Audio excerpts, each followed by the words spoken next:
Dear students, today we will discuss Arthur Miller's first comedy successful play, All My Sons.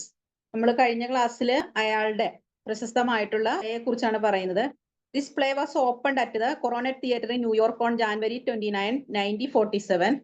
It ran for 328 performances and generated important critical acclaim for the dramatist, winning the prestigious New York Drama Critics Circle Award. He got the main idea of the play struck him after knowing the family in which a daughter and had taken her father to the authorities for selling faulty machines to the army. After reading the account of the Truman Committee investigation into allegedly faulty airplane parts manufactured in Ohio 4 years ago. അതായത് Arthur mill തന്റെ all my Sons എന്ന commercial play എഴുതുന്നതിന് വേണ്ടിയിട്ട് അദ്ദേഹത്തിന് ഒരു ഫാമിലിയിൽ നിന്നാണ്. അതായത് ഒരു ഫാമിലിയിലെ മകൾ തന്റെ ഫാദർ സൈന്യത്തിന് വേണ്ടിയിട്ട് ഫോൾട്ടി മെഷീൻസ് നിർമ്മിക്കുന്നു, അല്ലെങ്കിൽ സൈനിക ആവശ്യത്തിനായിട്ട് ഫോൾട്ടി മെഷീൻസ് നിർമ്മിച്ച് നൽകി എന്ന സത്യം അറിഞ്ഞ് ആ അച്ഛനെ അതോറിറ്റിക്ക് മുന്നിൽ അല്ലെങ്കിൽ നിയമത്തിന് മുന്നിൽ കൊണ്ടുവരുന്ന എന്താ പറയുന്ന ഒരു കഥ അല്ലെങ്കിൽ ഒരു നടന്ന സംഭവത്തിൽ നിന്നാണ് ആർതർ മില്ലിന് ഈ ഓൾ മൈ സൺസ് എന്ന പ്ലേ എഴുതാനുള്ള ഇൻസ്പിറേഷൻ കിട്ടിയത്. അങ്ങനെ ട്രൂമാൻ കമ്മിറ്റി ഇൻവെസ്റ്റിഗേഷൻ നടത്തി ഫോൾട്ടി എയർപ്ലെയിൻ പാർട്സുകളാണ് ഈ പറയുന്ന ഫാദർ നിർമ്മിച്ചതെന്ന് കണ്ടെത്തുകയും അദ്ദേഹത്തിനെ ശിക്ഷിക്കുകയും ചെയ്തു. Miller's decision of writing the play was so that even the actual criminal or reading it would have to say that it was true and sensible and as real as his wife. All My Sons was highly recognized by audiences and its success got to the recognition of the author as well as his financial position also became very strong. അതായത് Arthur മില്ലറുടെ ഈ all my Sons എന്ന play രചിച്ചതിലൂടെ അദ്ദേഹത്തിന് വളരെയധികം പ്രശസ്തി കൈവരിക്കാൻ കഴിഞ്ഞു എന്ന് മാത്രമല്ല, സാമ്പത്തികപരമായിട്ടും ഈ പ്ലേ കൊണ്ട് ധാരാളം നേട്ടങ്ങൾ ആർതർ മില്ലിന് ഉണ്ടായി. ഇനി നമ്മൾ പറയുന്നത് the structure and plot of All my Sons. All my Sons is regarded as the first Miller's major play which was well constructed and very realistic too. അതായത് ആർതർ മില്ലറുടെ ഫസ്റ്റ് പ്ലേ ആണ് All my Sons. അത് വളരെ എന്താ പറയുന്നത് കൃത്യമായും അല്ലെങ്കിൽ വളരെ റിയലിസ്റ്റിക് ആയിട്ട് യാഥാർത്ഥ്യപരമായിട്ടാണ് അത് രചിക്കപ്പെട്ടിട്ടുള്ളത്. All my sons Miller evidenced the strong influence of both Henrik Ibsen and Greek tragedy developing a formula that he would brilliantly exploit in his next plays. അതായത് ആർതർ മില്ലർ തന്റെ ഈ ഓൾ മൈ സൺസിലൂടെ Miller evidenced the strong influence of both Henrik Ibsen and Greek tragedy, developing a formula that he would brilliantly exploit in his next plays. ഈ all my Sons എന്ന പ്ലേയിൽ സംഭവിച്ച ട്രാജഡിയും അതിൽ നിന്ന് ഉൾക്കൊണ്ടിട്ടുള്ള തെളിവുകളും ഉപയോഗിച്ച് അദ്ദേഹം തന്റെ പിന്നീട് വന്ന പ്ലേകൾക്ക് അല്ലെങ്കിൽ പിന്നീട് വന്ന നാടകങ്ങൾ അത് ഈ എവിഡൻസുകൾ വെച്ച് രചിച്ചു എന്നാണ് പറയുന്നത്. The play follows the pattern with a proper link, relevant link between previous actions and present consequences. അതായത് ഈ പ്ലേയിലൂടെ ഒരു പാറ്റേൺ, അതായത് ആർതർ മില്ലർ തന്റെ ഈ ഓൾ മൈ സൺസ് എന്ന പ്ലേയിലൂടെ രൂപീകരിച്ച പാറ്റേൺ എന്താണെന്ന് വെച്ചാൽ മുൻകാലങ്ങളിൽ ഉണ്ടാകുന്ന സംഭവ വികാസങ്ങൾ പിന്നീട് വരുന്ന അല്ലെങ്കിൽ പ്രസന്റ് കോൺസിക്വൻസസിന് കാരണമാകും, അല്ലെങ്കിൽ തുടർന്നുള്ള പ്രീവിയസിൽ ഉണ്ടാകുന്ന മുൻകാലങ്ങളിൽ ഉണ്ടാകുന്ന പ്രവർത്തനങ്ങളുടെ ഫലങ്ങളായിരിക്കും സമീപകാലത്ത് അല്ലെങ്കിൽ പ്രസന്റിൽ സംഭവിക്കുന്നത്. All my Sons tells of the story of Joe Keller, a successful middle aged self made man who has done a terrible and tragic thing. ഇനി ഓൾ മൈ സൺസ് എന്ന സ്റ്റോറിയിലൂടെ ജോ കെല്ലർ, അദ്ദേഹം വളരെ മിഡിൽ ഏജ്ഡ് ആയിട്ടുള്ള വളരെ successful ആയിട്ടുള്ള self made മാൻ ആണ്. Who has done a terrible and tragic thing, അതായത് സ്വയം കഴിവുകൾ ഉപയോഗിച്ച് വളരെ ഉന്നത പദവിയിലെത്തിയ ഒരു മിഡിൽ ഏജ്ഡ് മാനാണ് ഈ പറയുന്ന ജോ കെല്ലർ. പക്ഷെ അദ്ദേഹം ഒരു എന്താ പറയുന്ന ഭയങ്കരമായ ഒരു ട്രാജിക് തിങ് അല്ലെങ്കിൽ എന്താ പറയുന്ന ഒരു ട്രാജഡി അദ്ദേഹത്തിന് സംഭവിച്ചു. He framed his business partner for a crime and engineered his own exoneration. അതായത് തന്റെ ബിസിനസ് പാർട്ട്ണറെ താൻ ചെയ്ത ക്രൈമിലേക്ക് തന്റെ ബിസിനസ് പാർട്ട്ണറിലേക്ക് മാറ്റുകയും അങ്ങനെ സ്വന്തം ആവശ്യത്തിന് വേണ്ടി അല്ലെങ്കിൽ സ്വന്തം ലാഭത്തിന് വേണ്ടി ഒരു കുറ്റവാളിയെ എന്ന രീതിയിൽ തന്റെ പാർട്ട്ണറെ മാറ്റി തീർത്തു. Now his son is about to marry the partner's daughter. പക്ഷെ പിന്നീട് ഈ പാർട്ട്ണറുടെ മകളെയാണ് ഇദ്ദേഹത്തിന്റെ മകൻ വിവാഹം കഴിച്ചത്. The fire is revisited and his life is untravelled. Joe and Kate Keller has 2 sons, Chris and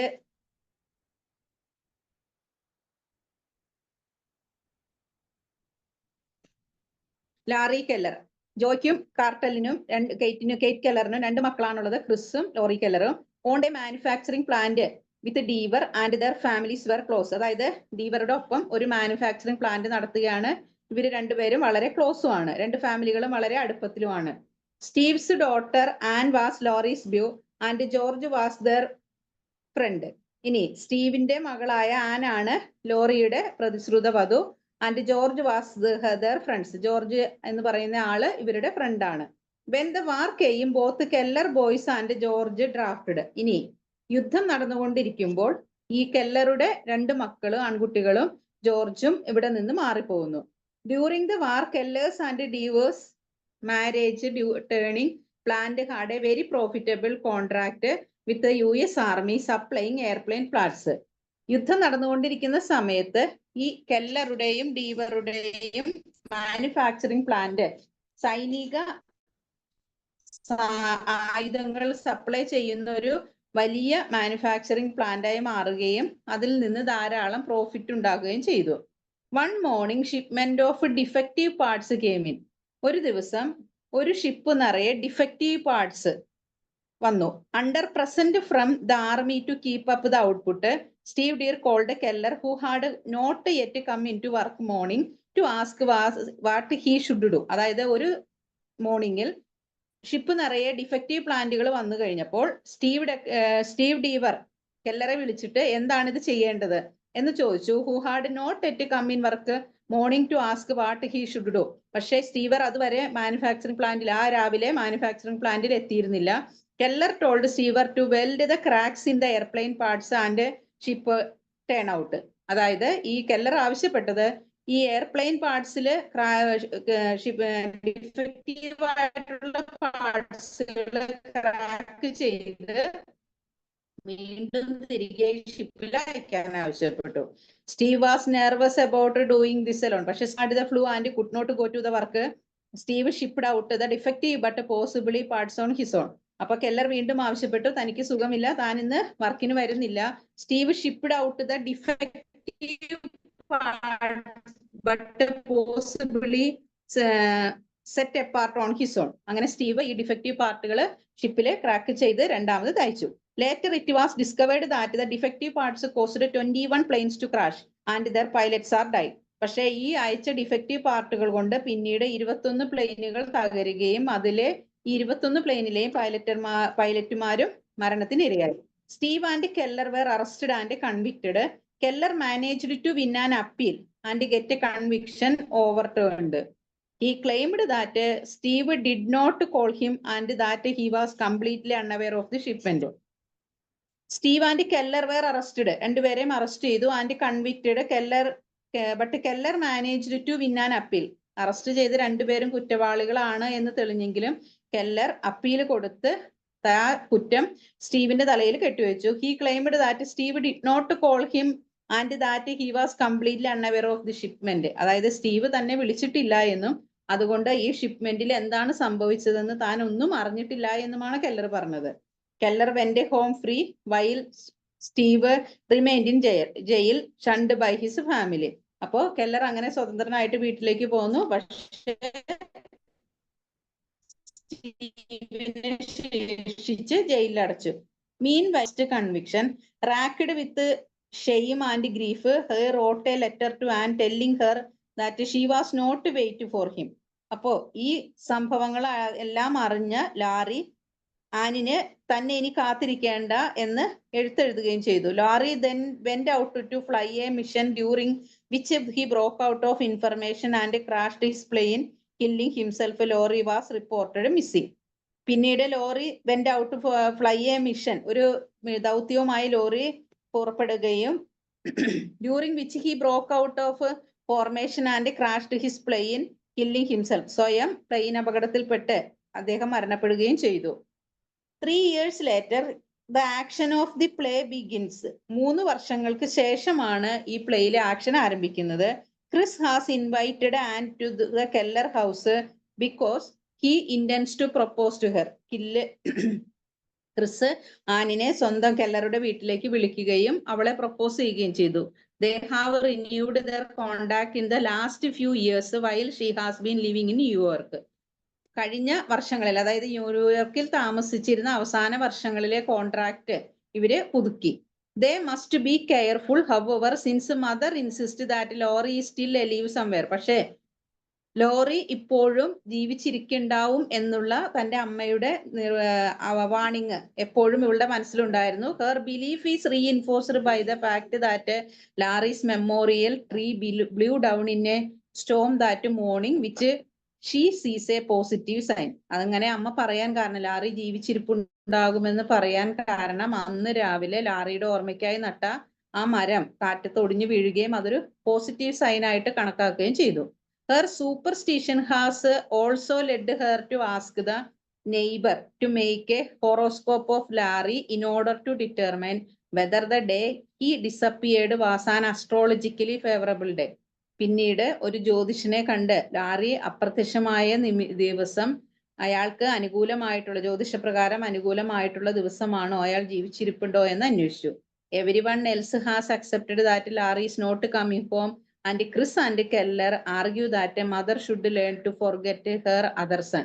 അപ്പോ എല്ലാവരും പറഞ്ഞത് ലാറി ഇനി ഒരിക്കലും വീട്ടിലേക്ക് തിരിച്ചു വരില്ല എന്നാണ്. അതേപോലെ തന്നെ ക്രിസും കെല്ലറും argue that a mother should learn to forget her other son. അമ്മ തന്റെ മറ്റു മക്കളെ എല്ലാം മറക്കുകയാണ്, ആൺമക്കളെ എല്ലാം മറക്കുകയാണ് എന്ന് അമ്മയെ കുറ്റപ്പെടുത്തി. Mother demands that Keller in particular should believe that Larry is alive. പക്ഷേ അമ്മ വീണ്ടും ആവശ്യപ്പെട്ടു കെല്ലർ ലാറി ഇപ്പോഴും ജീവിച്ചിരിപ്പുണ്ട് എന്ന് ഓർക്കണം. ബിക്കോസ് ഇഫ് ഹീസ് നോട്ട്, അയാൾ ജീവിച്ചിരിപ്പില്ല എങ്കിൽ then their son's blood is on Keller's hand. അവരുടെ രക്തം, തന്റെ മകന്റെ രക്തം എന്താണ്, കെല്ലറുടെ കൈകളിൽ ആയിരിക്കും അല്ലെങ്കിൽ ആകും. Ann's brother George arrives to stop to the wedding. പിന്നീട് ആനിന്റെ സഹോദരൻ ജോർജ് തിരികെ വരികയും ഈ വിവാഹം അവസാനിപ്പിക്കുക അല്ലെങ്കിൽ തടയുകയും ചെയ്തു. He had gone to visit Steve in jail to tell him that his daughter was getting married, and then he left newly convinced that his father was innocent.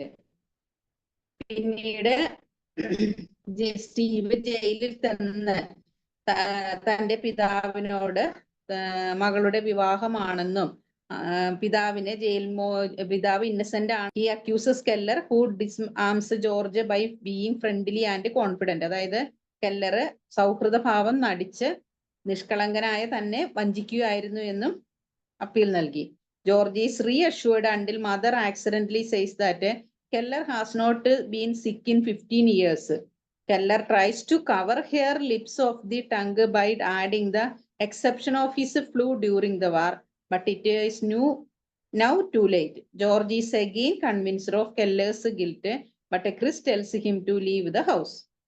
Chris' confidence in his father's innocence is shaken, however, and in a confrontation with his parents, he is told my mother that he must believe that Larry is alive.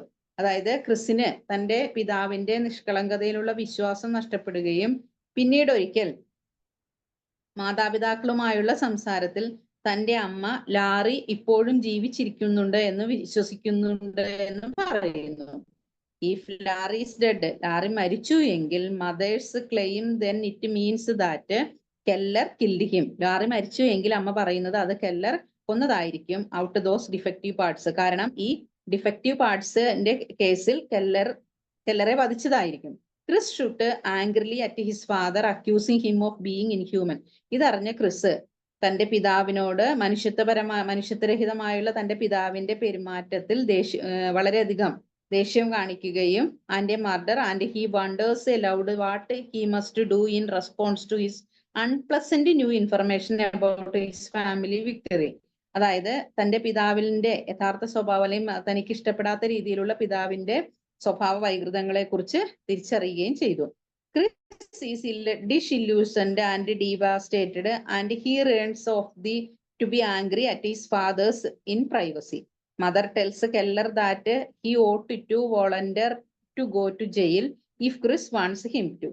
She also talks to Anne and continues insisting that Laurie is alive.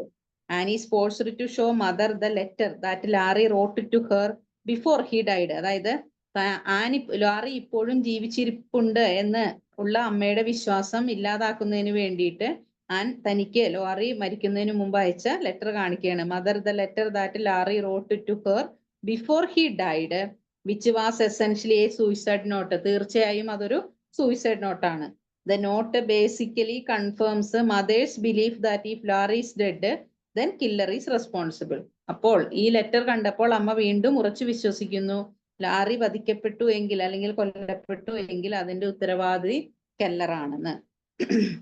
Then Keller is responsible not because Larry's plane had the defective parts. കാരണം ലാറിയുടെ പ്ലെയിനിൽ അല്ല ആയിരുന്നു defective parts, but because Larry killed himself in response to the family responsibility and shame due to the defective parts. പക്ഷെ Larry അത് സ്വയം ഈ defective പാർട്സിന്റെ എന്താ പറയുന്നത് കേസ് സ്വയം ഏറ്റെടുക്കുകയും അല്ലെങ്കിൽ തന്റെ ഫാമിലിയോടുള്ള ഉത്തരവാദിത്വവും നാണക്കേടും കൊണ്ട് ആണ് ലാറി സൂയിസൈഡ് ചെയ്തത് എന്നാണ് ഈ അമ്മ വിശ്വസിക്കുന്നത്.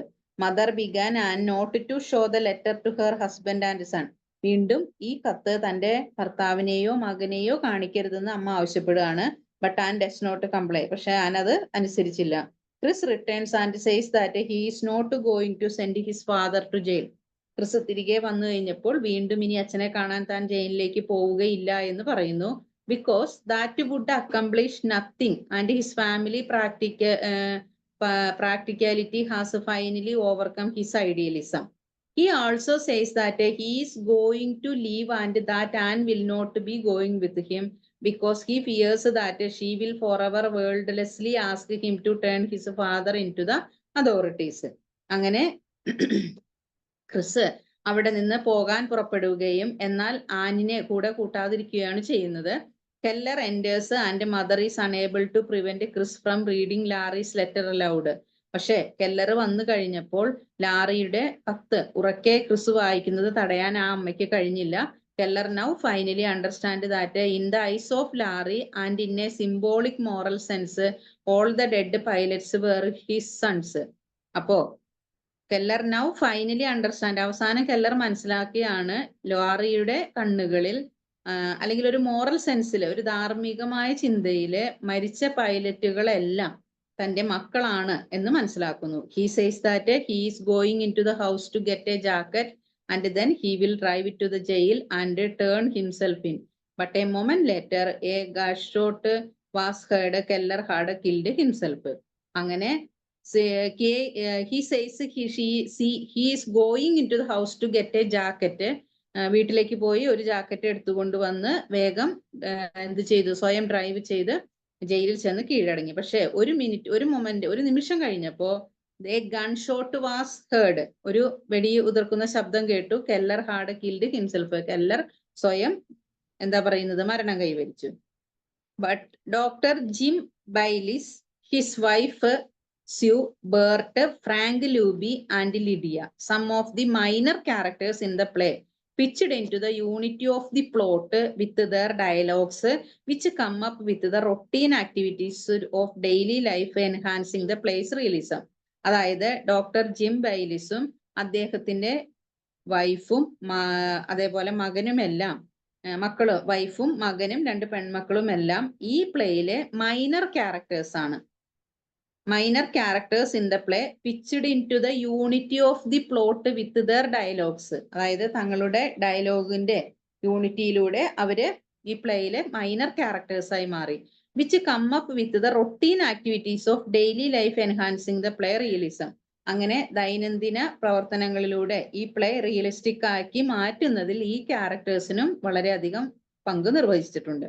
At the end of the play Chris faces the horror as he was confused about his father's self-destruction, and with Keller's death, the play forcefully repudiates anti-social behavior that derives from the myth of privatism in American society by Stephen R. Sendolas. ഇനി Arthur Miller on drama as A tragedy. എന്താണ് Arthur മില്ലറുടെ drama ഒരു tragedy ആണെന്ന് പറയുന്നത്? An excellent essay that is extremely pertinent to this question is Arthur Miller's Tragedy and the Common Man, in which Miller discusses the traditional classical understanding of tragedy as applying only to royal high-born characters and argues that tragedy is a genre that is just as applicable to normal characters or the common man. അതായത് ഒരു പ്ലേയിലെ tragedy എപ്പോഴും അത് normal characters അല്ലെങ്കിൽ common man സാധാരണക്കാരായ ആളുകളെയാണ് അത് ബാധിക്കുന്നത്. The classical tragedy does indeed only pick noble born subjects to demonstrate the catharsis that is such an essential element of tragedy. Miller argues that this is incorrect for 2 reasons. അതായത് the classical tragedy എന്ന് പറയുമ്പോൾ അത് Noble born subjects വളരെ പവിത്രമായിട്ടുള്ള സബ്ജക്ട്സുകളിലാണ് demonstrate ചെയ്യുന്നത്. And it is an essential element of tragedy. Miller argues that this is incorrect for 2 reasons. ഇത് 2 കാരണങ്ങൾ കൊണ്ട് ഇൻകറക്റ്റ് ആണെന്ന് പറയുന്നു. Firstly modern psychiatry has shown that the complexes that famous tragic heroes such as Oedipus suffered from affect everybody. And secondly, the way that all humans, whether noble born or not, appreciate and love tragedy strongly indicates that tragedy is something that applies to all. Miller goes on to explain that actually taking a common man as a tragic protagonist allows the playwright to explore the ways in which he or she is barred from gaining his rightful place in society by big forces with that society that seem to stand against him or her. അതായത് നമ്മളിവിടെ discuss ചെയ്യുന്നത് എന്താന്ന് വെച്ചാല് Arthur മില്ലറുടെ drama ഒരു tragedy എന്ന നിലയിലാണ് discuss ചെയ്യുന്നത്.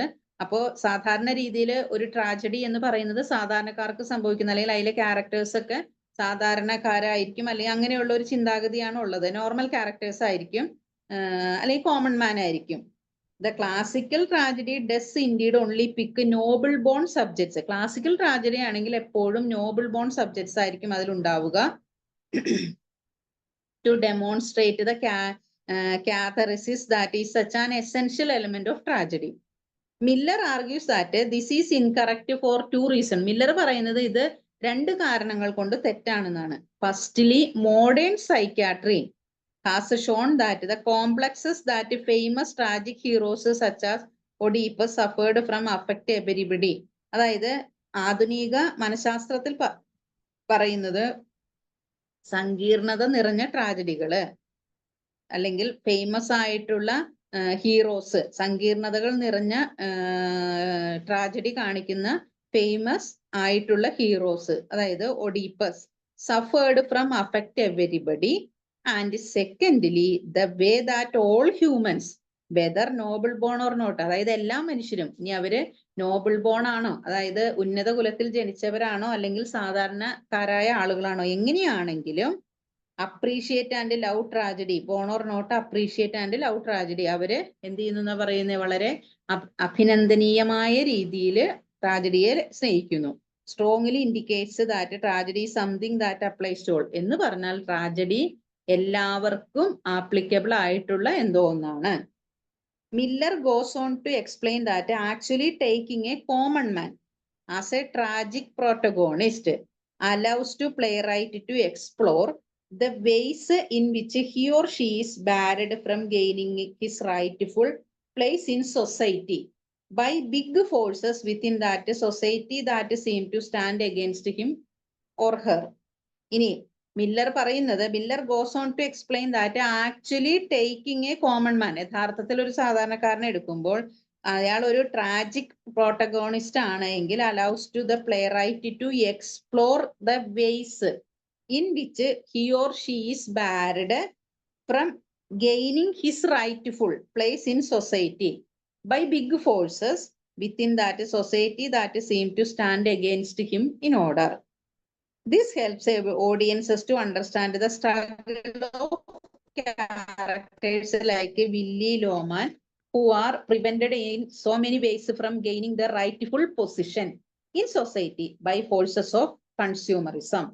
When considering Arthur Miller as a theorist of tragedy, Arthur Miller ഒരു എന്താ പറയുന്ന theorist of tragedy ആയിട്ട് പരിഗണിച്ചാൽ it is important to appreciate, അത് എന്താ പറയുന്ന അപ്രീഷിയേറ്റ് ചെയ്യുന്നത് വളരെ പ്രധാനപ്പെട്ടതാണ്. therefore the impact he had in forming what has come to be known as the domestic tragedy. അതിന്റെ ഇമ്പാക്ട് എന്ന് പറയുന്നത് domestic tragedy which makes tragic heroes out of common people, അതായത് ട്രാജിക് ഹീറോസിനെ കോമൺ പീപ്പിളിൽ നിന്ന് മാറ്റി നിർത്തുന്ന ഒന്നാണ്. A theorist of tragedy examines the abstract tragedy theorist എപ്പോഴും ട്രാജഡിയുടെ യഥാർത്ഥ കൃത്യമായ വശം എക്സാമിൻ ചെയ്യുന്നു. Aristotle in Poetics defines the characteristics of the tragedy. Aristotle in Poetics defines the characteristics of the tragedy. These characteristics are seen in many of Miller's work. ഈ characters എന്താണെന്നാ പറയുന്നത്? Seen in many of Miller's work, മില്ലറുടെ പല വർക്കുകളിലും നമുക്ക് കാണാനായിട്ട് സാധിക്കും. അപ്പൊ നമ്മൾ പറഞ്ഞത് ആർതർ മില്ലറുടെ ഓൾ മൈ സൺസ് എന്ന ട്രാജിക് പ്ലേയെ കുറിച്ചാണ്. അതിലെ കഥാപാത്രങ്ങളും പിന്നെ എന്താണ് അതിന്റെ ഇതിവൃത്തം, ഇതൊക്കെ കുറിച്ചാണ് നമ്മൾ പറഞ്ഞത്.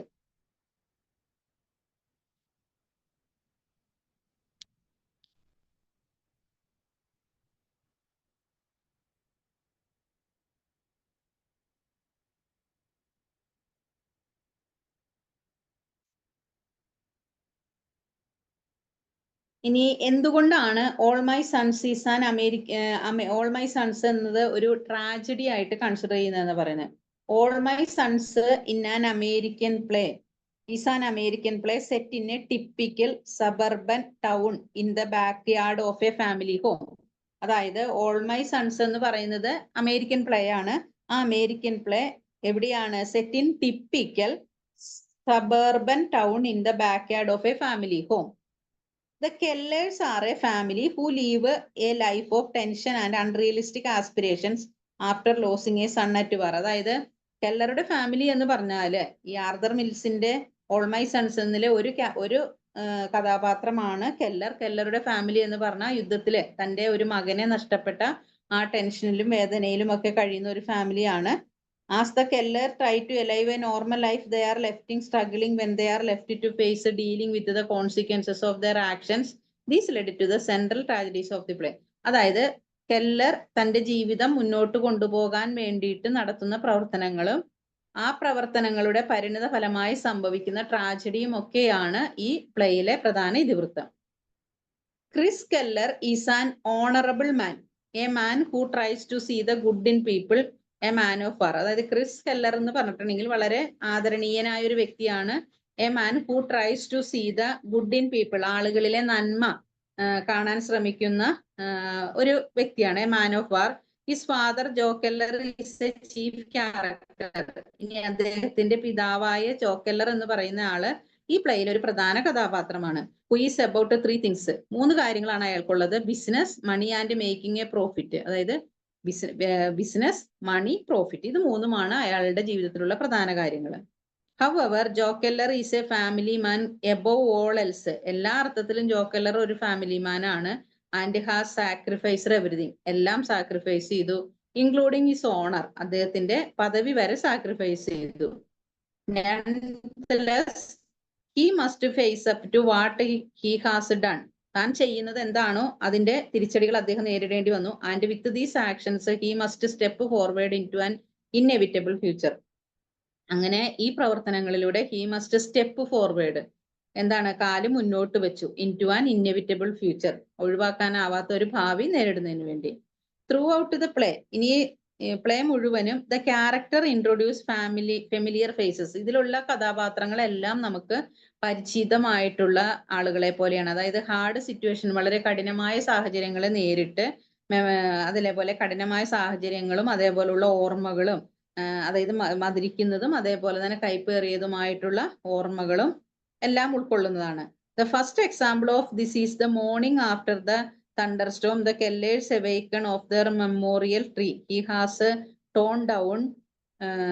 This gives the Keller family a rude awakening that Laurie is probably gone forever. This is a tragic realization for most of the Kellers. അതായത് ഒരു ദിവസം രാവിലെ കെല്ലർ ഫാമിലി ഉണരുമ്പോൾ ലാറിയുടെ ഓർമ്മയ്ക്കായി നട്ട മരം കാറ്റത്ത് ഒടിഞ്ഞു വീണിരിക്കുന്നതായിട്ടാണ് കണ്ടത്. അത് അവരെ സംബന്ധിച്ചിടത്തോളം ഒരു പോസിറ്റീവ്, അതായത് ഒരു പക്ഷേ ലാറി ജീവിച്ചിരിപ്പുണ്ടായിരിക്കും എന്നതിന്റെ സൂചനയായി തോന്നുന്നു. Obviously the main tragedies in this play include the horrendous crime that Joe Keller committed, killing many pilots, which included the unfortunate murder of his son. This is a realization that soon occurs to Keller, which unavoidably leads to his suicide. Regardless of Joe Keller being such a family man, he had caused such a deceit not only to his family and to himself, but people all around him. എന്നാൽ കെല്ലറുടെ മരണത്തിലേക്ക് നയിച്ചത്, the realization soon occurs to Keller, which unavoidably leads to his suicide. ഇവിടെ പറയുന്നത് the main tragedies in this play, ഈ പ്ലേയിലെ പ്രധാന ട്രാജഡികൾ എന്ന് പറയുന്നത് horrendous crime that the Joe Keller committed, Joe Keller ചെയ്തിട്ടുള്ള ഭീകരമായിട്ടുള്ള കുറ്റം. കില്ലിംഗ്, കാരണം ഈ മെഷീൻ പാർട്സുകൾ, ക്രാക്കഡ് ആയിട്ടുള്ള മെഷീൻ പാർട്സുകൾ അയച്ചു കഴിഞ്ഞപ്പോൾ അതിലൂടെ പ്ലെയിൻ ക്രാഷ് സംഭവിച്ചു. അങ്ങനെ എന്ത് സംഭവിച്ചു? എല്ലാ ആളുകളും, അതായത് പൈലറ്റുമാര് കൊല്ലപ്പെട്ടു. അതൊരു എന്താ പറയുന്ന അൺഫോർച്ചുനേറ്റ്, ദൗർഭാഗ്യകരമായിട്ടുള്ള ഒരു സംഭവമാണ്. ആ റിയലൈസേഷൻ, അതായത് താൻ തെറ്റ് ചെയ്തു, this is a realisation that soon occurs to Keller which unavoidably leads to suicide. അങ്ങനെ കെല്ലർക്ക് തന്റെ ആത്മഹത്യ ഒഴിവാക്കാൻ പറ്റാത്തതായി എന്നാണ് പറയുന്നത്. In regardless of Joe Keller being such a family man, അതായത് ഒരു കുടുംബസ്ഥനായ Joe Keller, he had caused such deceit not only to his family and to himself. ഈ ചതി ചെയ്തത് സ്വന്തം കുടുംബത്തോട് മാത്രമല്ല, തന്നെത്താൻ കൂടിയാണ്. ബട്ട് പീപ്പിൾ, തന്നെത്താൻ കൂടിയാണ്, കുടുംബത്തോടും കൂടിയാണ്. ഇതിനേക്കാളൊക്കെ ഉപരി തനിക്ക് ചുറ്റുമുള്ള സമൂഹത്തിലുള്ള ജനങ്ങളോട് കൂടിയാണ് ഈ ക്രൈം ചെയ്തത്. He had caused too much deceit that hurt that he could no longer deal with blood left on his hands. ഈ ക്രൈമിന്റെ രക്തക്കറ തന്റെ കയ്യിൽ നിന്ന് ഒരിക്കലും ഇയാൾക്ക് കഴുകിക്കളയാൻ പറ്റില്ല. റിഗാർഡ്ലെസ് ഓഫ് ദീസ് ആക്ഷൻസ്, ഈ പ്രവർത്തനങ്ങളുടെ എന്താ പറയുന്ന അനന്തരഫലങ്ങളെ പരിഗണിച്ച്, Joe Keller was once a poor man with a big dream. ഒരിക്കൽ ജോ കെല്ലർ വളരെ എന്താ പറയുന്നത് ദരിദ്രനായ ഒരു മനുഷ്യനായിരുന്നു, ഒരുപാട് സ്വപ്നങ്ങളുള്ള ദരിദ്രനായിരുന്ന മനുഷ്യനായിരുന്നു.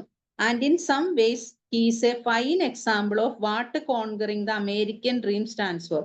ഇനി അത് മാത്രമല്ല, ചില ദിവസങ്ങളിൽ അല്ലെങ്കിൽ ചില രീതികളിൽ ഈ ജോ കെല്ലർ എന്ന് പറയുന്നത് അമേരിക്കൻ സ്വപ്നത്തിന്റെ, അല്ലെങ്കിൽ അമേരിക്കൻ സ്വപ്നം കീഴടക്കുക എന്നുള്ളതിന്റെ ഒരു ഏറ്റവും നല്ല, അമേരിക്കയിലെ ഒരു അമേരിക്കക്കാരന്റെ സ്വപ്നങ്ങൾ, അതെങ്ങനെ തന്റെ സ്വപ്നങ്ങൾ കീഴടക്കാം എന്നതിനുള്ള ഒരു എക്സാമ്പിൾ ആയി മാറിയിരിക്കുന്നു. When he reached the top his money obsession continued. അതായത് ഏറ്റവും വെറും ദരിദ്രനായ ഒരാള് ഏറ്റവും ഉന്നതിയിൽ എത്തിയിട്ടും തന്റെ പണത്തിനോടുള്ള ആർത്തി കുറഞ്ഞില്ല അല്ലെങ്കിൽ മാറിയില്ല എന്ന് കാണിക്കുന്നു ഇതില്. പിന്നെ he became a man who murdered dozens, അതായത് ഏകദേശം 1 ഡസനോളം ആളുകളെ കൊന്ന ഒരു കൊലയാളിയാണ്. and a man who took advantage by using the death and destruction of the war as an excuse for making more money. അതായത് ഈ യുദ്ധത്തിന്റെ കെടുതികള്, യുദ്ധത്തിന്റെ അനന്തരഫലങ്ങളും യുദ്ധത്തിന്റെ വിനാശകരമായിട്ടുള്ള ഫലങ്ങളിലൂടെ ഇയാൾ പ്രോഫിറ്റ് ഉണ്ടാക്കാനാണ് ശ്രമിച്ചത്, അല്ലെങ്കിൽ കൂടുതൽ പണം സമ്പാദിക്കാനാണ് ശ്രമിച്ചത്. The only question is was he really making it for his family? ഇങ്ങനെയൊക്കെ ചെയ്തത് തന്റെ കുടുംബത്തിന് വേണ്ടിയിട്ടാണോ? Or was he just making it for himself? അല്ലെങ്കിൽ തനിക്ക് വേണ്ടിയിട്ടാണോ? This is something that his son, ഇത് തന്റെ മകനായ Chris would by no means would or even think out of doing. അതായത് ഇങ്ങനെ ഒരു പ്രവൃത്തി ഒരിക്കൽ പോലും ചിന്തിക്കാൻ കൂടി തയ്യാറാകാത്ത, അല്ലെങ്കിൽ ചിന്തിക്കാൻ പോലും പറ്റാത്ത തന്റെ മകന് വേണ്ടിയിട്ടാണോ? I don't want to take any of it. Chris Keller is a man who would never take money. തനിക്ക് ഇതിന്ന് ഒരു മണി പോലും അല്ലെങ്കിൽ പണം പോലും വേണ്ട. ക്രിസ് കെല്ലർ എന്ന് പറയുന്നത് ഒരു മനുഷ്യനാണ്, അദ്ദേഹം ഒരിക്കലും ഇങ്ങനെയുള്ള പണം സ്വീകരിക്കില്ല. Let alone blood money from anyone. ആരുടെയും രക്തക്കറ പുരണ്ട പണം തനിക്ക് വേണ്ട എന്നാണ് അദ്ദേഹം പറയുന്നത്. Chris is just a simple guy that believes that greed can destroy lives. അതായത് ക്രിസ് എന്ന് പറഞ്ഞാൽ വെറും സാധാരണക്കാരൻ, ആർത്തി സ്വന്തം ജീവിതം നശിപ്പിക്കുമെന്ന സത്യം തിരിച്ചറിഞ്ഞ സാധാരണക്കാരൻ. And in his fathers case it did exactly. തന്റെ അച്ഛന്റെ കേസിൽ അത് എന്താണ്, സത്യമായി തീരുകയും അല്ലെങ്കിൽ കറക്റ്റായി തീരുകയും ചെയ്തു. Joe and Chris Keller may be father and son. ഇപ്പൊ ജോയും ക്രിസ് കെല്ലറും അച്ഛനും മകനും ആയിരിക്കാം. Nevertheless they are still particularly diverse from other. പക്ഷേ അവര് രണ്ടുപേരും എങ്ങനെയാണെന്ന് പറയുന്നത്, പരസ്പരം വിരുദ്ധമായിട്ടുള്ളവരാണ്. Chris is an optimistic man. Chris ഒരു ശുഭാപ്തി വിശ്വാസക്കാരനാണ്. Is a romantic idealist. Everything in Chris mind is wonderful and faultless. അതായത് ക്രിസിന്റെ മനോഭാവത്തിൽ എല്ലാം അത്ഭുതങ്ങൾ നിറഞ്ഞതാണ്, അതേപോലെ യാതൊരു തെറ്റുകളും ഇല്ലാത്തതാണ്. His father on the other hand, പക്ഷെ തന്റെ അച്ഛനോ നേരെ മറിച്ച് എ പ്രാക്ടിക്കൽ മാൻ. അയാൾ ഒരു പ്രാക്ടിക്കൽ മാൻ ആണ്. ഈ sensible and thinks only about the important thing in life, example money and his family. അതായത് എല്ലാത്തിലും, തന്റെ കുടുംബത്തിലും അതേപോലെ തന്നെ ജീവിതത്തിലും എല്ലാം ഏറ്റവും പ്രധാനപ്പെട്ട സ്ഥാനം പണത്തിന് കൊടുക്കുന്ന ആളാണ്. As protagonist and father and son they are inescapably such alike and that is lead to a tension and confrontation. അതായത് ശുഭാപ്തി വിശ്വാസക്കാരനായ മകനും ആർത്തിക്കാരനായ അച്ഛനും തമ്മിലുള്ള ഒരുമിച്ചുള്ള അവരുടെ ജീവിതം അവസാനം ടെൻഷനും അതേപോലെ കോൺഫ്രണ്ടേഷനും ഒക്കെ ഇടയാക്കി. Both the Keller men both have short tempers. This is a quality that brings anger and constant anxiety and strain to the play.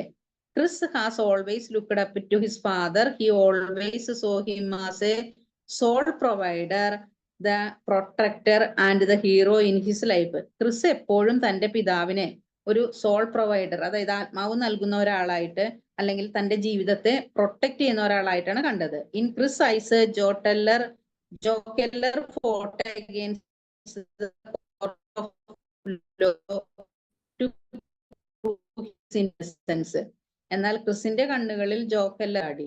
However, and unknowingly went behind the shadows of all this. അറിയപ്പെടാതെയുള്ള ചില സത്യങ്ങൾക്ക് പിറകിൽ lingers deceit when family and Steve Deaver is sent to prison. തന്റെ family ഫ്രണ്ടായ സ്റ്റീവിനെ ജയിലിലേക്ക് അയച്ചതും ആ കുടുംബത്തെ ചതിച്ചതും for tragic crime he did not commit. He was sent to prison for something Joe Killer did. അങ്ങനെ സ്റ്റീവിനെ ജയിലിലേക്ക് അയച്ചു. അങ്ങനെയുള്ള ട്രാജിക് ക്രൈം, വളരെ എന്താ പറയുന്നത്, സങ്കടകരമായിട്ടുള്ള കുറ്റകൃത്യം he did not commit, ചെയ്യാതിരിക്കുക. he was sent to prison for something Joe Killer did. Joe Keller ചെയ്തതുപോലെ എന്താണ്, കുറച്ചു നാള് ജയിൽ ശിക്ഷ അനുഭവിക്കേണ്ടിയിരുന്നു. In many ways, I think Joe Killer is in denial about the situation. I believe he fought so hard to try and prove his pretended innocence that he almost convinced himself and wife Kate that he did nothing wrong and that he is innocent.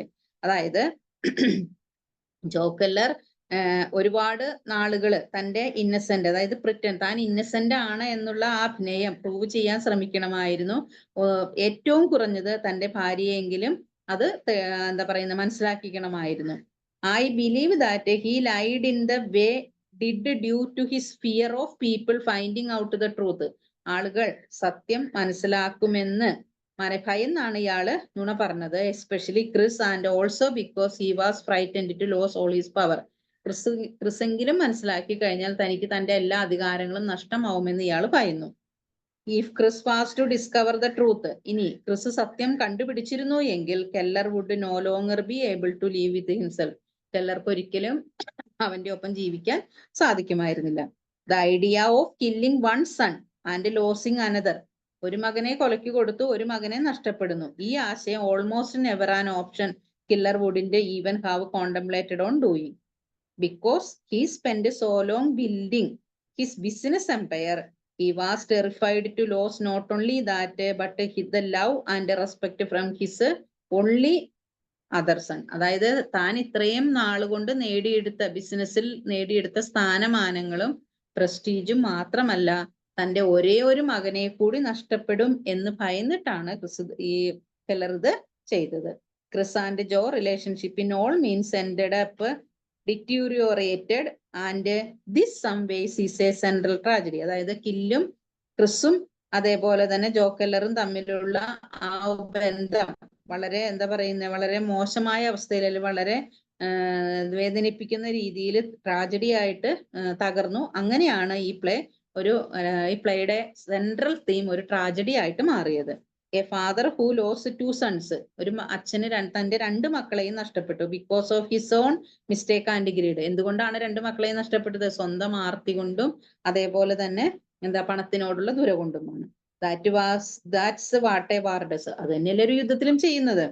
I had two sons now I go to one, രണ്ട് മക്കളുണ്ടായിരുന്നു, ഒരാള് യുദ്ധത്തിൽ മരിച്ചു, ഒരാളെ കിട്ടി. If change all the tallies in my day when you had sons it was an honour. അതായത് ആൺമക്കൾ കൂടെ ഉണ്ടാവുക എന്നത് ഒരു പിതാവിനെ സംബന്ധിച്ചിടത്തോളം ഓണറാണ്. This quote is ironic the way Keller says that what war does. അതായത് രണ്ട് ആൺമക്കൾ ഉണ്ടായിരുന്നു, അതിൽ രണ്ടുപേരും നഷ്ടപ്പെട്ടു. അപ്പൊ ഒരു പിതാവിനെ സംബന്ധിച്ചിടത്തോളം മകൻ കൂടെ ഉണ്ടാകുന്നത് വളരെ ആദരണീയമായ കാര്യമാണ്. പക്ഷെ ഇവിടെ രണ്ടുപേരും ഇല്ലാതായി. അതുകൊണ്ടാണ് ദ വാർ ഡസ്, യുദ്ധം ചെയ്തതാണ്, അത് യുദ്ധം നടത്തിയാണ്. He seems to be so in denial that he sees to be blaming the war when he is the reason his son dies. താൻ കാരണമാണ് തന്റെ മക്കൾ മരിച്ചത്, പക്ഷെ അപ്പോഴും അവിടെ അയാള് അതിന്റെ കുറ്റവും ആരിൽ ആരോപിക്കുകയാണ്? യുദ്ധത്തെ ആരോപിക്കണം. യുദ്ധം കൊണ്ടാണ് ഇങ്ങനെ സംഭവിച്ചത് എന്നാണ് പറയുന്നത്.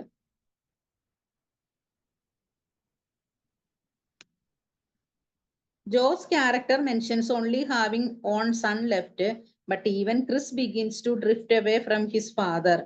അതായത് ജോയുടെ ക്യാരക്ടറിനെ സംബന്ധിച്ചിടത്തോളം തന്റെ മകൻ നഷ്ടപ്പെട്ടു, പക്ഷെ ക്രിസ് തുടങ്ങുന്നത് to drift away from his father.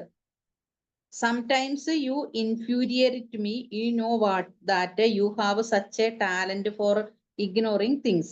Chris seems to have unknowingly stunned Keller by saying this. The word ignore implies that Keller is fully aware of what exactly has been going on and he is ignoring his past as if nothing had even happened in the first place.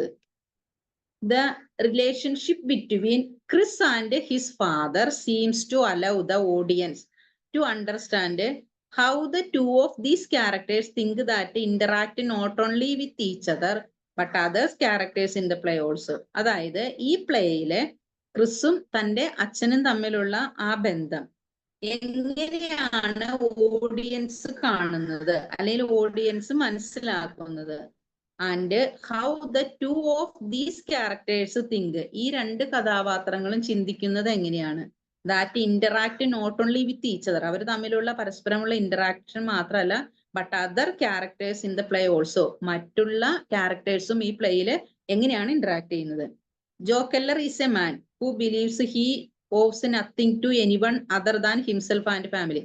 Joe Keller എന്ന് പറയുന്നത് ഒരു വ്യക്തിയാണ്. Who believes he owes nothing to anyone, ആരിൽ നിന്നും ഒന്നും എന്ത് ചെയ്യുന്നില്ല, ആഗ്രഹിക്കുന്നില്ല. Other than himself and family. However as Chris served in the war he believes in superior responsibility to humanity. പക്ഷെ ക്രിസ് ആണെങ്കിലോ ഈ യുദ്ധത്തിൽ നിന്ന് എന്താ പറയുന്നത്, responsibility, superior responsibility. He likes to help people, മറ്റുള്ള ആളുകളെ സഹായിക്കാൻ തൽപരനാണ്. Make people feel good about themselves, അവർക്ക് നന്മ വരാൻ ആഗ്രഹിക്കുന്ന ആളാണ്. This illustrates the completely parallel characteristics that Keller and Chris have. ഇതാണ് കെല്ലറും ക്രിസും തമ്മിലുള്ള ആ ക്യാരക്ടറൈസേഷൻ അല്ലെങ്കിൽ ക്യാരക്ടറിലുള്ള വ്യത്യാസം.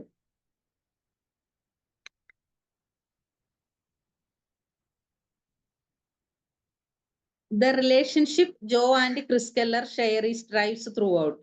As father and son, they joke and butt heads from time to time. അതായത് അച്ഛനും മകനും എന്ന നിലയിൽ ക്രിസും കെല്ലറും പരസ്പരം തമാശകൾ പറയും, എന്നാൽ അതേപോലെ തന്നെ പരസ്പരം വഴക്കടിക്കുകയും ചെയ്യും. But as Chris discovers the dark past his father has hidden. പക്ഷേ തന്റെ അച്ഛന്റെ എന്താ പറയുന്നത് കരിപുരണ്ട ഭൂതകാലം അച്ഛൻ തന്നിൽ നിന്ന് മറച്ചു എന്ന് മനസ്സിലാക്കിയപ്പോൾ അല്ലെങ്കിൽ കണ്ടെത്തിയപ്പോൾ he's in utter shell shock, വളരെയധികം ഷോക്കായിപ്പോയി. Not only has this man killed dozens of pilots, അതായത് ഡസൻ കണക്കിന് പൈലറ്റുകളെ കൊല്ലുക മാത്രമല്ല, he killed his own son, അയാൾ തന്റെ സ്വന്തം മകനെ കൂടി കൊന്നു. And left an innocent man rotting in a jail cell, എന്നിട്ട് നിഷ്കളങ്കനായ ഒരു മനുഷ്യനെ ജയിലിലേക്ക് അയച്ചു. As this tragic truth began to sink into Chris' mind, ഈ എന്താ പറയുന്നത് വേദനാജനകമായിട്ടുള്ള സത്യം ക്രിസിന്റെ മനസ്സിൽ അല്ലെങ്കിൽ ക്രിസ് മനസ്സിലാക്കിയപ്പോൾ, to Chris this no longer matters, it is not enough to be sorry, അത് എന്താ പറയുന്ന ഒരു സോറിയിൽ ഒതുങ്ങുന്ന അല്ലെങ്കിൽ അതിന് എന്താ പറയുന്ന ഒരു എക്സ്ക്യൂസ് കൊടുക്കാൻ കഴിയില്ല എന്നാണ് പറഞ്ഞത്. I think because Keller was such a businessman that Chris in some ways felt that his father job seemed almost more important to him than Chris. അതായത് കെല്ലർ വളരെ നല്ലൊരു ബിസിനസ്സുകാരനാണ്. അപ്പോ കെല്ലറെ സംബന്ധിച്ചിടത്തോളം തന്റെ മകനേക്കാൾ കൂടുതൽ പ്രാധാന്യം തന്റെ ബിസിനസ്സിന് നൽകിയിരിക്കുന്നു. But Chris was still a priority, ക്രിസിന് അവിടെ മുൻഗണനയുണ്ട്. So when Chris found that his brother was murdered by his own father for business, തന്റെ സഹോദരൻ തന്റെ അച്ഛന്റെ ബിസിനസ്സിന് വേണ്ടിയിട്ട് കൊല്ലപ്പെട്ടു. This was the final straw, ഇതായിരുന്നു അവസാനത്തെ ഒരു കച്ചിത്തുരുമ്പ്. The acts in that alley are practical. The bums who ran away when we were fighting were practical. But now I am practical and I spit on myself. I am going away. I am going away. ഇത് എന്താ പറയുന്നത് ക്രിസിന്റെ character പറയുന്നതാണ്. Every day 3 or 4 men never come back and he sits back there doing business. This quote suggests quite clearly that Chris is disgusted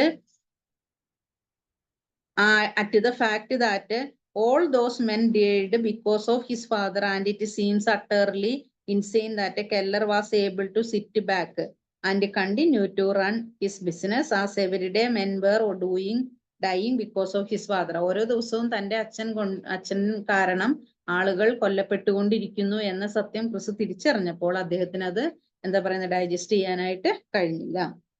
To conclude, Chris and Joe Keller's relationship contributed to the central tragedies of the play. ചുരുക്കി പറഞ്ഞാൽ ഈ പ്ലേയിലെ ഏറ്റവും പ്രധാനപ്പെട്ട അല്ലെങ്കിൽ കേന്ദ്ര tragedy എന്ന് പറയുന്നത് കെല്ലറും അതേപോലെ തന്നെ ജോയും തമ്മിലുള്ള റിലേഷൻഷിപ്പാണ്.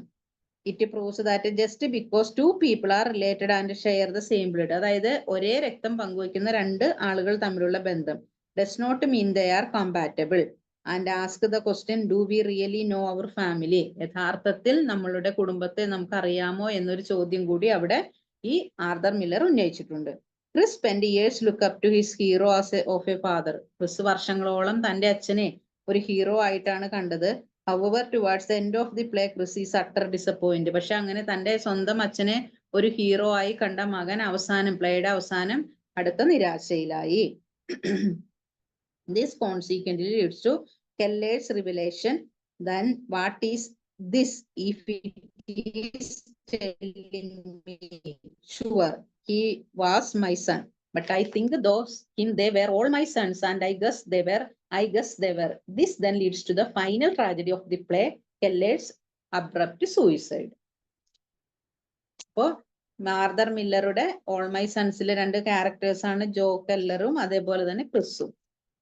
അവര് തമ്മിലുള്ള എന്താ പറയുന്നത് ആ റിലേഷൻഷിപ്പ് എന്തായിരുന്നു, എങ്ങനെയാണ് ആ റിലേഷൻഷിപ്പ് ഒരു ട്രാജഡിയിൽ അവസാനിച്ചത് എന്നെല്ലാമാണ് ഈ പ്ലേയിലൂടെ ആർതർ മില്ലർ നമ്മളോട് പറയുന്നത്.